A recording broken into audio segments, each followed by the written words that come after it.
Another day, another spaceship. This is the Albatross, and the game is Space Engineers. This uses a lot of the same basic tech that I set up for the previous ship, but it is non-combat, and it's much larger. It's intended to support construction and mining operations instead of combat. It does have plenty of turrets for defense, as you can see, but those are not really going to be able to do much against a capital ship, and its missile offense is pretty weak, so definitely try not to get into a fight with it. On the other hand, if you want to get into a mine-off, it can support plenty of mining vehicles, bringing it in as much junk as you like. It's got loads and loads and loads of cargo slots, and it's got plenty of hydrogen slots. It's got enough generators to run as many refineries as you could possibly hope for, and it also has solar and hydrogen backups in case that you run out of uranium. The parking spots consist of 2 small ship parking spots on one side and 2 on the other, and then 2 more large ship docking ports with extendable docking clamps on the sides. It's using the new long-range antenna. I don't know whether or not you can even download this ship if you don't have the recent DLC. I would hope that if you paste it in, it just will count as a part you can't paste, in which case there's no big deal. You're just missing long-range capabilities. But that's because this ship is intended for very long-range operations, as the name Albatross kind of gives away.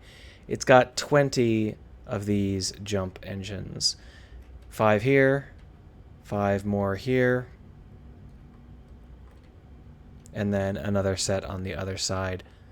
And that's plenty of jump drives. So regardless of where you're trying to go, this thing can jump you there, as long as it's not into planetary atmosphere. It's not great at that.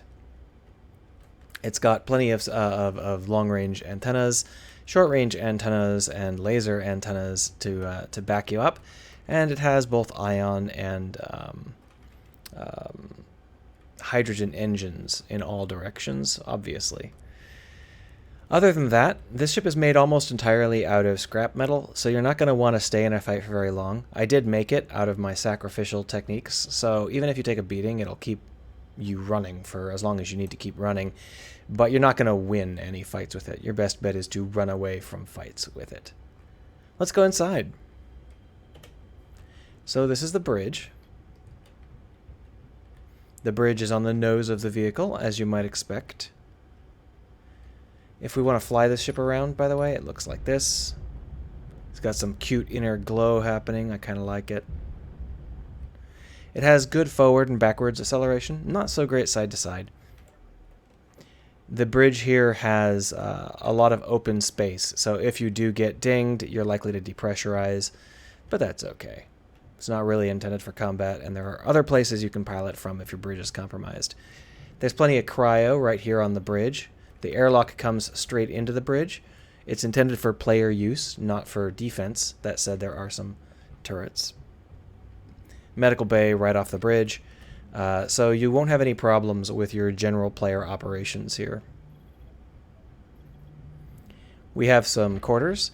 These are obviously just roleplay quarters, but they serve as armor, ablative armor, around the core ship systems, which are right through here, and they are all of the refineries. So basically, this roleplay space is specifically to ward the refineries from incoming hits, whether that's like meteors or missiles or you badly driving. This little staircase here shows you that what we've got is the same as with the kickflip. There is an identical setting on the other side, and it's basically the exact same setup. We've got the blue tile side, the bathroom tile side, and then we've got the wood side. So if you wanted to see that, you can just go back around. This is the wood panel, and that's the tile. See? Back here is the crew only section, because in theory you might have guests in your crew quarters or whatever. But back here, there's nothing back here that's not, it's just pure functional. These are all of our assembler elements. If worse comes to worse, you can punch out these windows and repair the assemblers from in here. Above, you can see the parking garage, and this is glass. So it's all pressurized in here. Engineering is off to the sides. We have 4 identical engineering rooms, each containing 2 small reactors and 2 hydrogen or 2 hydrogen generators. The hydrogen generators generally aren't going to be something you want to keep running all the time, but they're really useful for backup. These 2 small nuclear generators mean that there are 8 small nuclear generators, but there are also 2 large nuclear generators because our 20 jump drives do suck down quite a bit of power. You have a nice view of the turbines from in this area. We've got some extra driving gear. This is the place that's most likely to survive if you get hit, so you can always drive it from here if you need to. It's also got some remote guidance units so that you can either drive it remotely or when there's no seats left, or just tell it to go somewhere specific on its own. Down here we've got another flip. Now we're on the blue tile side. It's the same setup. Back here we've got some computer stuff and a nice rear view area. We could do more with this particular set, this interior area, but I didn't want to.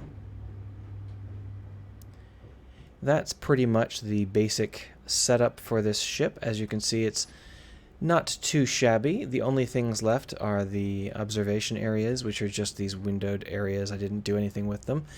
They're really quite nice in terms of providing extra armor.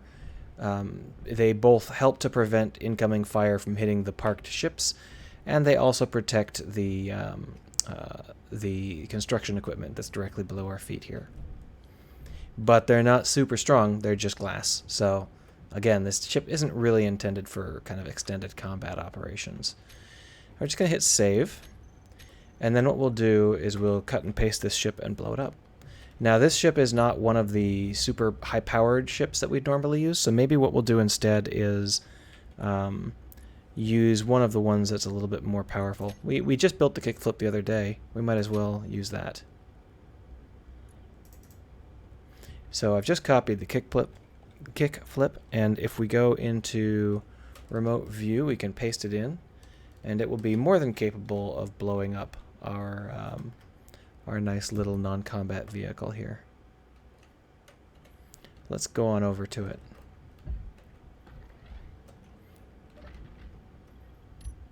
That is automatic, but because we're full of oxygen, it can't depressurize properly. That's the parking spots. Nice. And then over there is the kickflip. Let's go. I'm just going to punch a hole. I don't really need to prove the kickflip can stay survivable or anything. We did that last time. So if we take a look, we've got our missiles, and we're just going to have some fun.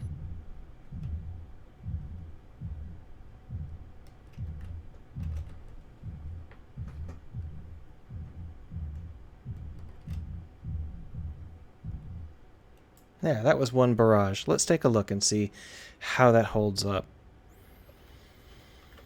You can see we've got a lot of floating debris. That is to be expected. As I said, this ship is not intended to take hits like that. It's intended to survive hits like that, but you had better be already warping away when that happens. So if we take a look, what we can see here is that the bridge of the ship is basically a complete wash. We have also lost at least one of the medical bays. No, the other medical bay is fine. If you were really worried about medical bays, you could add another one in the back, I suppose. But as we look around the side here, you can see that we stripped apart most of our ablative armor. The glass area is completely demolished, and in fact we punched straight through into our refinery section, but the other half of the refinery section is still perfectly intact.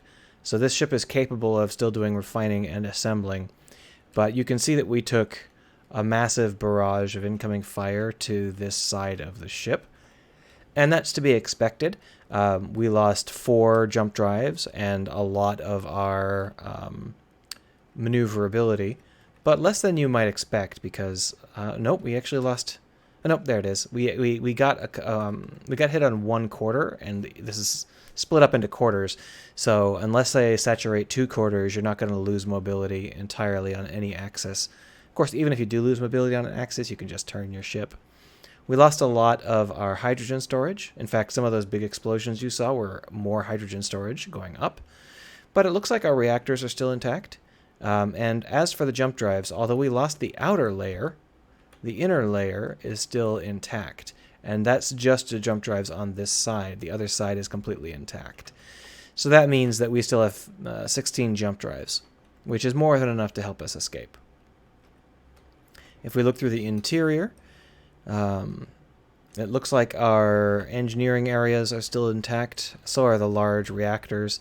This hallway got blown out, but I'm not too fussed about that. All of the construction equipment survived. Yeah, it doesn't look like this ship is non-functional, even though it took quite a barrage.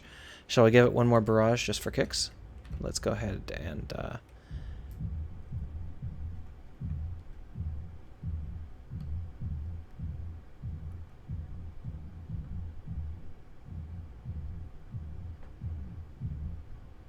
Okay, so that was one more set. So this time I really waylaid. I just blasted into the same part of the ship repeatedly, and you can see that it's torn a rather sizable hole. This is what happens with light armor. Missile splash from capital ship missiles actually demolishes light armor in a fairly wide radius, and as the light armor deforms, cracks between the light armor will allow the splash damage to penetrate further and demolish light armor from a larger range. So that means that what we've got here is some extremely serious damage, as if that wasn't clear. You can see we've lost our assemblers and some of our refineries. I'm not sure if we lost all of them. There's our engineering area. Oh, our refineries here. I just happened to not hit them. They're pretty exposed. They could be hit any second. In fact, it looks like we did lose all 4 refineries, but these 2 are easily repaired. They're sparking, but they're not on fire. Yeah. The real problem is that we've gutted this rear area, which means that most of our cargo is lost. We won't really have any ability to store cargo on this side of the ship. But this cargo is still intact on the far side of the ship, so as long as you don't get your ship demolished from all sides, it should stay pretty good. Now, I would like to say that if the turrets were on, they might have been able to do something about that, but there's no way turrets could shrug off that kind of firepower, because the ship we're in, this one, the ship we're in is actually launching volleys of, I guess it's around 20 missiles, maybe closer to 30 missiles per incoming volley. So it's like 12, 14, 28, plus 12, 40 missiles per volley. So that's quite a few. And we unleashed a full set of volleys. So that would be like, I believe, 12 sets of that many missiles. So it's not really something that you want to be exposed to, even if you are a military vehicle. And this one's really not. Anyway, that's kind of just what I wanted to play around with. We could try and drive the ship around again, but it's pretty well gutted. It could be used as a base still. We have at least one parking spot left, but you wouldn't want to try and use it as a ship, except for if you're escaping desperately. Anyway, you can grab this from the workshop if this sort of thing appeals to you. Oh, I got the hiccups, so I'm going to sign off. Bye.